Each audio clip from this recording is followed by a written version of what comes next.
আসসালামু আলাইকুম বন্ধুরা, আমার পেঁপে বাগানে চাষ দেওয়ার কাজ চলছে।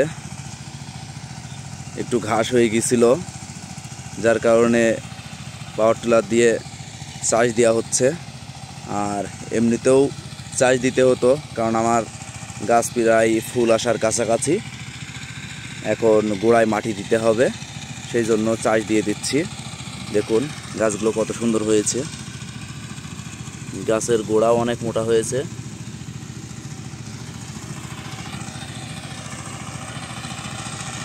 দেখুন খুব সুন্দর হয়েছে আলহামদুলিল্লাহ।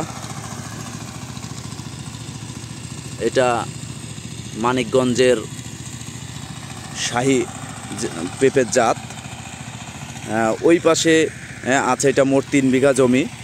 ওই পাশে 1 বিঘা জমি আছে চুয়াডাঙ্গা শাহী জাত। আর এই পাশে হচ্ছে 2 বিঘা জমি হচ্ছে মানিকগঞ্জের শাহী জাত। দেখুন গাছগুলা খুবই সুন্দর হয়েছে। এই যে গাছ দেখুন, গাছের গোড়া টোড়া খুবই মোটা, মানে এক কথায় অসাধারণ হয়েছে।